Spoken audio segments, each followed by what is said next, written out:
a gloomy day and some gloomy numbers there as well. And as we were talking through the numbers before, no surprise, I think, to most of us in this room, no surprise that women struggle the most, I guess, because, as we know, women for most of their lives and careers are often caregivers and doing double, triple duty in many cases, and often are in jobs and positions that don't pay high wages, and so that struggle is real, right? And that struggle to keep your family safe is very real for many, many of our colleagues and friends as well too.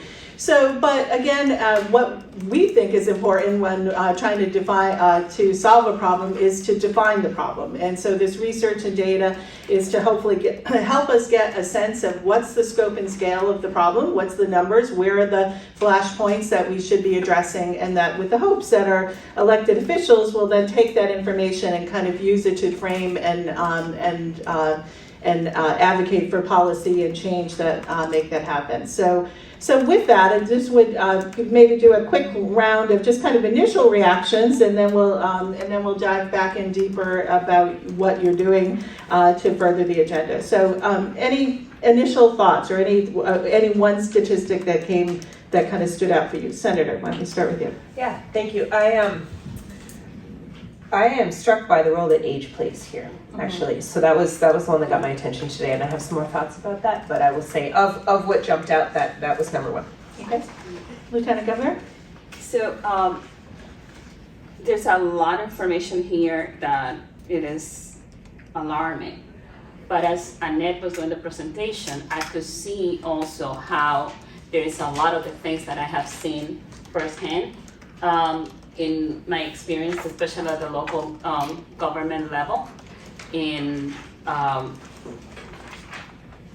will share some specific example as we continue. But I just have to say one thing. It's very challenging to be in a panel with two professors and also having a room full of experts in housing, just so you know. But I want to recognize, I know that Angela spoke earlier. Just want to recognize her also, Councilwoman Angela from Newport, and Representative Jin Boyland that is here also. Thank you for joining us also. Thank you for pointing that out. I forgot to mention that when you gave up. So before we go back for a deeper dive, Rep. Speakman, any kind of initial statistic or thought that popped into your head as Annette was talking? I would say that the difference in the very old group, the 85 plus, the difference between men and women was striking to me. Mm-hmm. Very big difference in the two lines. So that's clearly a population that needs to focus. Yeah. Thank you. Rhode Island has one of the oldest populations in the country, as we know, of 85 and older, and so that presents unique challenges for us as we move forward. So, Lieutenant Governor, if we could start with you to kind of reflect a little bit more on your thoughts and kind of what you're seeing in housing in general, but particularly for women. Yeah, so as Annette was speaking, I was remembering some of the cases that I had been dealing with, and I have to give an acknowledgement and public thanks to Ray Merrick, who's in the back. Ray has been such a lifeline every single time that someone called me with a challenge, especially those that are homeowners that are about to lose their homes. So thank you, Ray, for what you do. I just want to hear everybody. Thank you so much. So I was remembering two cases that illustrate well why we see these numbers. One, and you heard me talk about this before, and that is the grandmother that was displaced from a rented unit because the city of Providence had condemned the property. She was she had the custody of two granddaughters because of her daughter unfortunately having some issues with substance abuse. So this is a family already involved with the CYF. A grandmother has to start all over raising children. This house gets condemned. The city puts it in a hotel. And every time when we reach out to get assistance for her, we were running into the issue that because she was in a hotel, she's not homeless, right? So I'm looking forward to talking to the new director from HUD, the new Nancy. Sorry, I'll get to know you personally. Sorry about this. And that's what we see in this data. Situations like that. This grandmother had to start using all her money to pay for a hotel room to stay there because she didn't want to go into the shelter because she was afraid she was going to lose the custody of her two granddaughters. And this is what creates a bigger problem for us. And it's going to cost them more money to help a family once they become homeless in the situation. The other case that I was thinking about as a neighbor was talking is this other case of a neighbor that the husband suddenly died, and she, her name was not in the deed of the property. And this put this woman, this family in a situation in which they're about to lose their house. They couldn't apply for the assistance, for the housing resources assistance available through Rhode Island Housing because her name was not in the deed. So the challenges that women have is also about the lack of financial education for us and understanding how all those things are affecting us, that's going to be affecting us in the future. So this is my first reaction to the information that Annette presented and this data. Thank you. No, important points. Rep. Speakman? So you asked us to start with a story. Yeah. And I have a story that came to me over the phone from a constituent. And I didn't have the answer to the question. It is related to housing. This was a woman and her two children fleeing an abusive relationship. She knew where the shelters were. She knew how to get immediate assistance. But what she didn't know, and I couldn't really help her, was where is the program that will give me first and last and security deposit. He controls all the money. I need $1,000 so I can get my, good luck finding an apartment actually with that, sorry. But I need the money that I have an apartment and I just need access to quick cash. And I couldn't find a program, it may be out there, some of you may know that, but I couldn't find a program to connect her with the immediate financial resources, sort of connected to what you were saying, Lieutenant Governor, to help her make this transition from one part of her life to hopefully a better part of her life. Sad story, there isn't any, or there isn't enough. The CAP agencies have some down payment and closing cost money, but it gets very quickly oversubscribed. There's some private sources, but not nearly enough to kind of help with that transition that we need. And anyway, we'll get back to that. Senator Coleman. Thank you. So my story is a first-hand story. As a child, we spent, a couple of years living in the back of a camper van in the aftermath of my parents' divorce, those are not super warm memories, and those are among the reasons that I'm really committed to working on these issues. But I think a more contemporary illustration, I have a family who lives around the corner from me. They are refugees. Here on refugee visas, escaped some tough stuff in order to get here. It's a two-person household, a mom and a teenager, and they are living in an unlicensed third-floor apartment, right? So that's not zoned. So the house was sold a couple of months ago, and she calls me and she goes, "So wait, they're making me move out for a couple of days so that they can sell the place." So they were doing this, right, because the house is zoned for 2 apartments. There are 3 apartments in there. So they take all their stuff and they put it in a U-Haul and they take the door down and they put the stove in the basement, the whole situation. And so she and her child, who again is trying to go to school during all of this, find themselves without a place to live for a couple of days. So we figure out how we're going to solve that problem in the short term. But in the longer term, she's got probably one of the last affordable apartments in Pawtucket. It is not, in fact, a legal apartment, but it is housing. And I don't think that we should be forced to choose in that way, right, between something that is zoned for fire safety and something that is affordable. The apartment costs $1,000. There probably aren't that many in the state that do that. And apart from the zoning, it's got windows, it's clean, it's safe, but it does not have this egress. And more importantly, I think the owners just don't want to pay for the sort of zoning reconfiguration. So we obviously have a housing production problem. We have a problem of insufficient shelter, and then we also have a problem of the existing affordable housing, is not meeting people's needs because it's putting them between a rock and a really hard place, right? So if there's a fire in that house, God forbid, and even if everybody gets out alive, their stuff, it's uninsurable because of where it is, right? So we can do better than that, and we have to. And thank you. And thank you both for sharing stories, both that make all of this data, every data point is a story and a person behind it, right? And there's a reason. But I also think your stories also should reflect kind of the the challenges that women face as well too, as caregivers of families as well too. That's kind of an added layer to this work as well too. So I know there's a lot of, and we will get to you, so please be formulating your comments and questions in a second as well too, but would love to hear more. Both Senator Coleman and Rep. Speakman have, and Lieutenant Governor have legislative bills around housing, and so we'd love to hear more details about some of the legislation that you are hopeful will move this year or that you think is a top priority. So would you like to start off, Senator? Yeah. So what has been on my mind recently is how interconnected housing is with all of the other issues, right? We hear this term intersectionality, which typically refers to identity, but like the issues themselves are intersectional, right? So they link a bunch of different parts of society. So one that I've been thinking about is the connection between housing and transit. So I don't know if you saw, but yesterday RIPTA finally released their, RIPTA's running a pilot free program for the R line so that you can just get on and you can get off. This is something I worked very hard on last year alongside my colleague Rep. Leonella Felix, who's also from Pawtucket. Pawtucket's the place to be in case you're wondering. And what they found is that ridership, when you don't charge for the bus, has gone up 40% in the last 6 months, which is higher even than Boston. And Boston was piloting something similar.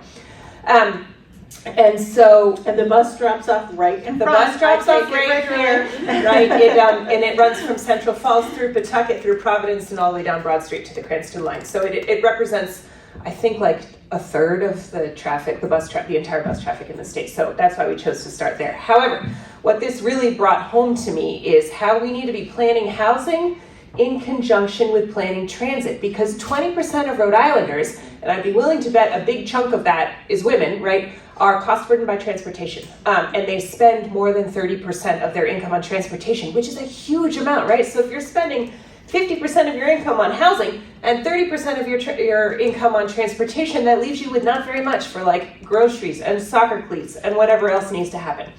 So all this to say that I have an initiative, one of the bills that I'm working on this year, there is a companion bill in the House. I happen, they're a little bit different, but it's called Transit-Oriented Development. It's a zoning bill. This is something we did in Pawtucket around the Pawtucket Central Falls train station, which again, if you haven't checked out, is awesome.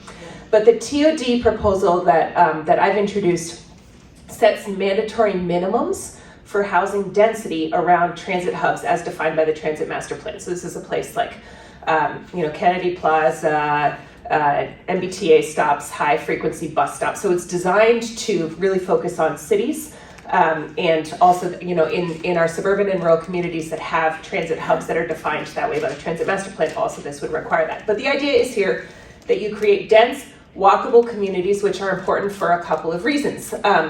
There's a climate-related aspect to this, right? So fewer cars. That's obviously all Rhode Islanders can't afford cars. It's very expensive. Our roads are kind of crappy. We can do better. We can build in such a way that more Rhode Islanders don't need to drive if that's what their choice is. And this particularly benefits people who are on the upper end of the age scale, right? Who may not be driving anymore or who may have never driven for one reason or another. And so the idea then is mixed use and sort of these dense, walkable communities that the proposal currently is to fund that by miles traveled, basically. SUVs would assume, and bigger vehicles would assume a higher percentage of that surcharge. And the idea here is that transit and housing are connected, and we need to behave as though those things are true as we plan things out. So that's one of the big projects that I'm pushing this year. I'm confident that we're going to get some version of this in. It probably isn't going to have every detail that I want, but that's the nature of legislating. We are doing this in Pawtucket right now, as I mentioned, and I'm really proud of that. I have a handful of other proposals. I don't know if you want me to go through a few of those now. Yeah, why don't you? Yeah, happy to do that. So in the legislature, there are a few of us who focus on removing barriers to building and trying to incentivize more building, and some other folks that tend to focus primarily on rental protection. So I do, my bills this session are mostly on building, zoning, and construction of housing. I have a few tenant protections. One of them is something that the Rhode Island Council on Human Rights, I've been working with them to prohibit prospective landlords from inquiring about somebody's current housing status. So for instance, if you are currently experiencing homelessness, a potential landlord wouldn't be able to discriminate against you because you are currently experiencing homelessness. So this is obviously something that they've seen. I'm working with the Lieutenant Governor on one of her bills, but I'm going to defer to her to describe that. I have a couple of other bills, again, designed to incentivize affordable housing. One of them is something they do in Boston and San Francisco. It's an inclusionary zoning bill, basically. So if cities give out, cities, towns, or even the state gives out a tax stabilization agreement, they would be required, right now the bill proposes 18%, so a developer would have to create 18% affordability within whatever project that is. I'm struck by the amount of debate about the Superman building that could have been avoided if we had something like this in our laws already. I'm also working with my Pawtucket colleague Karen Alsate on this. She's a rep from the other side of Pawtucket, but very glad to be partnering with her there. Last year we created the State Department of Housing, sort of first of its kind. We have had some tumult there, as the audience of this room is doubtless aware.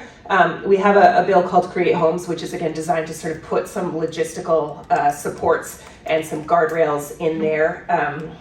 Let me, sorry, I'm getting on my list here. I texted it to myself, so I would make sure I didn't leave anything out. She's got a few, and she does other things than housing too, but we very much appreciate her taking a real focus on these.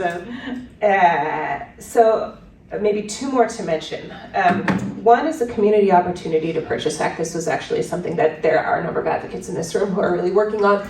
This would basically let community development corporations have first dibs on big-ish buildings. They'd have to find the funding within a month because we don't want to hold up development, but it would make it so that the developers of affordable housing are prioritized as purchasers on the private market. The Fair Chance in Housing that LG is going to talk about.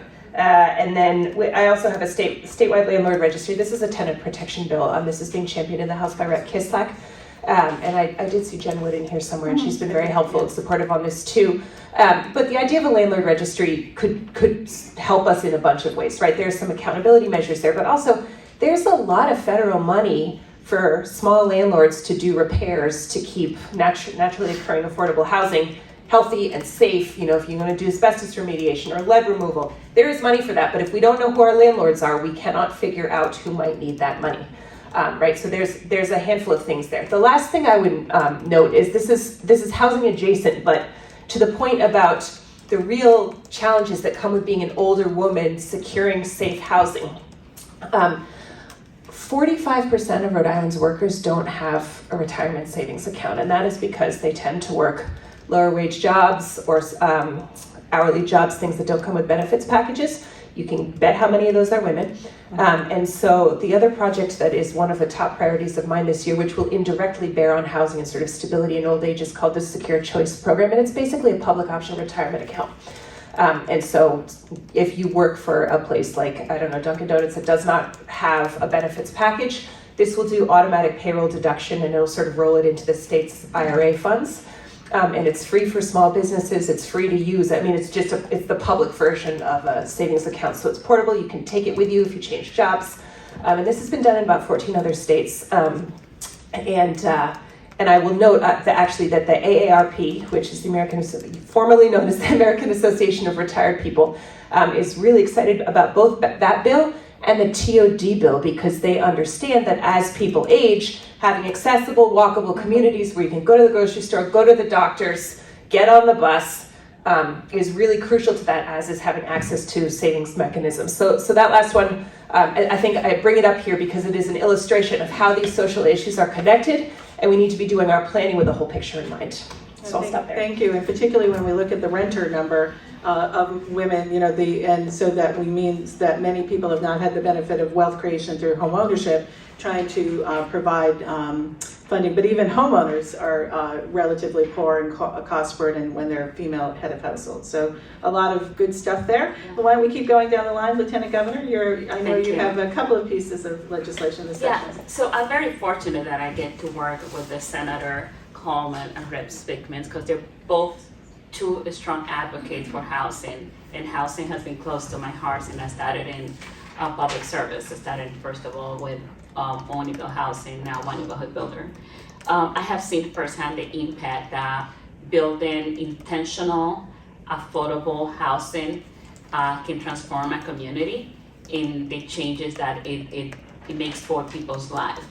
As the senator said, one of the bills that I'm very fortunate that the senator and the rep both agreed to introduce on behalf of my office is the Fair Chance in Housing Act. And what we're looking for is to make sure that when someone is applying to rent an apartment, they're not looking at their past credit history for the past 3 years, and also not looking if someone had any records that are older than 10 years. There are some exceptions in there, of course, for any violent crimes and things like that. But the reason is because we come across a lot of individuals that really needs to have a real second chance in order for them to be able to find a job and be healthy.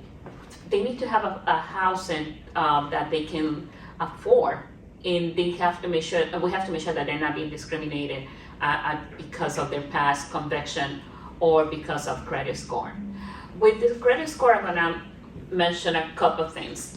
The credit score is affecting a lot of young professionals because of their student loan debt. Their credit has been destroyed. And when they go and they're trying to either rent or trying to buy, their credit scores is being used as a determinant whether this person is going to be having access to an apartment or a home. And they have fully employed, they can afford the payment, but they're going by the credit score. Another, actually last year, after the St. Patrick's Day parade in West Warwick, the governor and I went into one of the locations after, one of the bars. And we were talking to a couple of older women. And they opened my eyes to looking at the problem of a student loan with a different perspective. So they couldn't retire or think about retirement because they were co-signers for their kids' student loan. And I don't think we talk enough about this, right? I was like, oh my God, there is a whole population out there that's being affected by the student loan debt that we're not even considering or talking about. So they couldn't retire. They're trying to do the best they can to pay for housing, and also they were saying, whenever I can, I'm sending, if I can send in $100, I do. I pay whenever I can. But this is affecting them big time. A couple of things I also want to mention is the work happening right now, tomorrow, for the Long-Term Care Coordinated Council. Dr. Tony Athenian is going to present their housing report from the subcommittee in housing. So I will appreciate if all of you can either attend the meeting, you can attend virtually, and give me your feedback on the report. I think he did an amazing job talking about housing and the aging population. So that's part of the work we're doing. And finally, something that is still not fully developed, but it's something I've been trying to get going since I was in the Providence City Council, is to have an emergency assistance fund, similar to what the rep was saying that we need. Massachusetts does have one. And what we're trying to establish is a fund. Originally, when I thought about this fund, I thought like, if we can have $5,000, someone can rent an apartment, pay down payment on the month. So we don't know if that's going to be enough anymore. But I believe that we really have to do more to prevent homelessness, and that would be part of the solution. Thank you. Rep. Speakman. Sorry. Yeah, no, he's right. Thank you. Being a good professor. Before I get into the legislation, I want to thank Housing Works for the support that they provide to the commission that I chair. They are our go-to person for data, and they have been for many years for all of the housing conversations in the state. Just a little bit of context about the work that we're all doing this year. It is a big year for housing, as we all know. We're all working really hard. And in political science, we have this concept called the policy window, and sometimes it's closed, but this year the policy window for housing is open, wide open, which is a little scary, but it is true. There's money there, as you keep hearing about. There are laws, as Senator Coleman and Lieutenant Governor Matos pointed out, that are coming that will make production easier, we hope.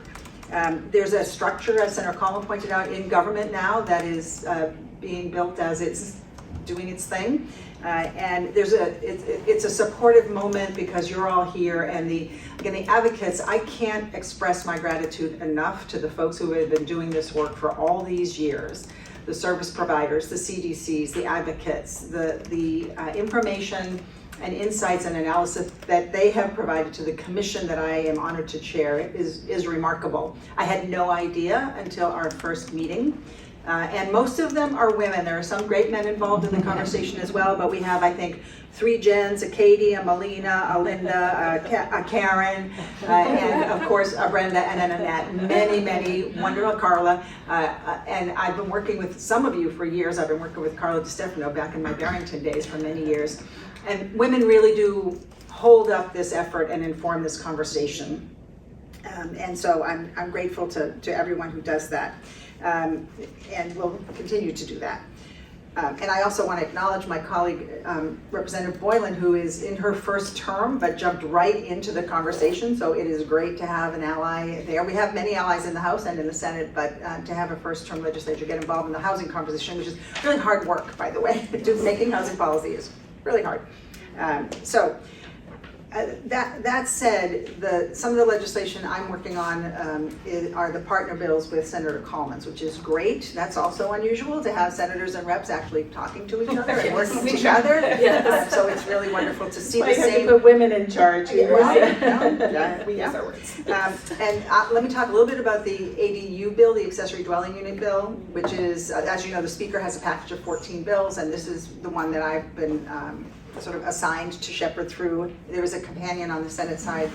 Senator Gu is carrying that one, and also a first termer, and who's jumped right into the conversation.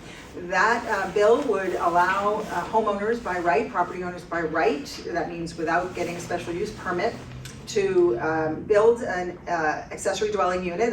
We used to call them granny flats or in-law apartments. In their existing structure, a second floor on a garage or something in the basement, or on their property in the yard, I guess, if it's 20,000 square foot or more. And it has some zoning, it constrains the kinds of zoning impediments. I'm sorry, I shouldn't call them that. But it welcomes municipalities to not apply additional conditions on these units so that they will move through the approval process smoothly. And we see a lot of that in the legislation. It's process smoothing, it's deadline shortening. Elimination of the State Housing Appeals Board is another bill that the Speaker has proposed, and moving contested applications right to court. The addition of a housing calendar. I'm not an attorney, so I'm not entirely sure what all that means. And the assignment of a judge to that calendar to help move these projects that are having a hard time getting approved more quickly through the process, and to change them as needed to meet the needs of the municipal governments. So the ADU bill would allow for the addition of units, and these units can be important to women in particular who are income constrained. This allows you to perhaps have a tenant if you wish. No short-term tenants. That's a whole additional conversation. We won't get into Airbnbs here.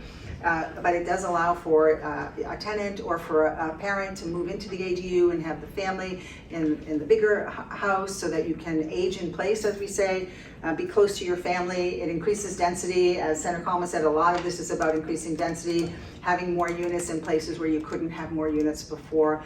TOD, there's a TOD bill in the House as well, which again is, as Senator Coleman said, a great idea. It allows people to be close to transit, which gets them to all the things that they need to live their life. And so this is all about increasing density and increasing production so we get more units for Rhode Islanders to live in across the income spectrum, but particularly focused on those below 80%, we hope.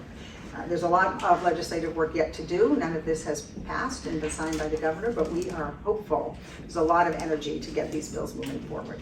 No, and and I very much appreciate the time and attention to the details, right? Because this is where we're down on that level now, right? That these details matter, the process matters about how we're going to build and develop things. So a sneak peek at a project that Bryce has been leading on our team, the National Zoning Atlas work that we're doing.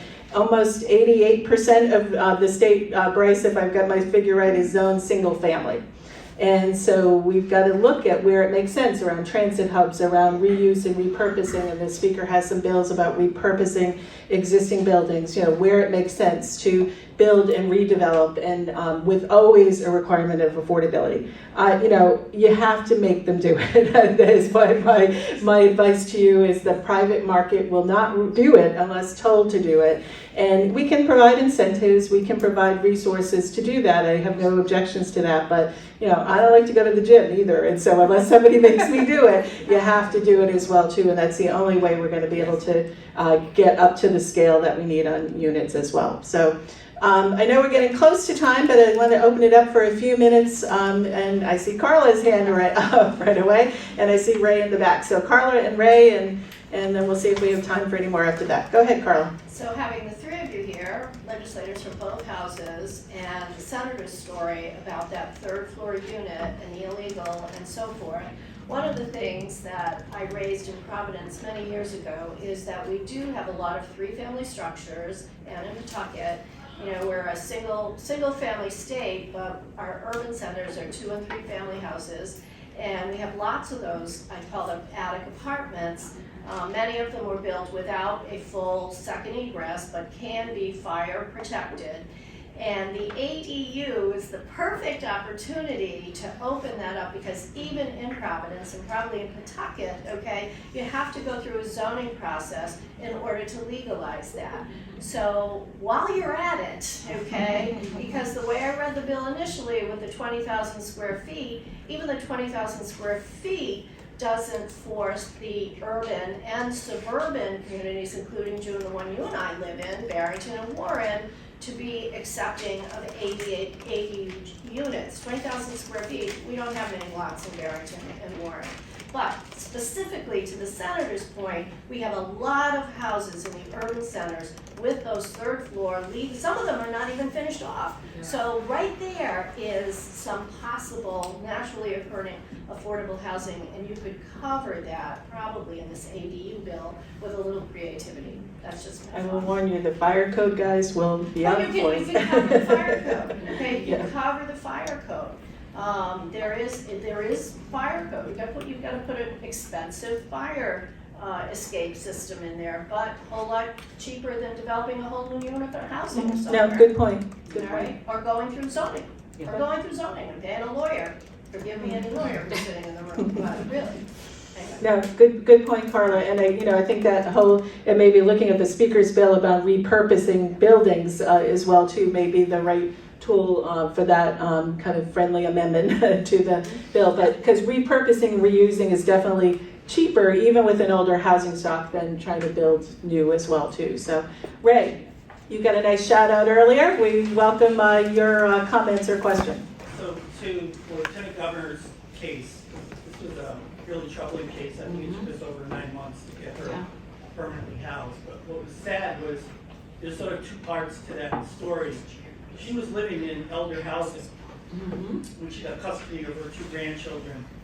And the developer owned, literally 2 blocks away, a family housing development. And we just sought to do a transfer.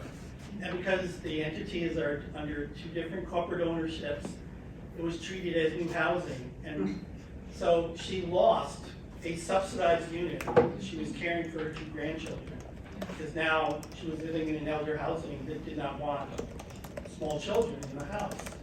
And we were not able to move her nearby into a family development that was also subsidized. So she would have had more income support, ended up moving into market rate housing, and then within months, the property being condemned. So I think looking at these systems is really important.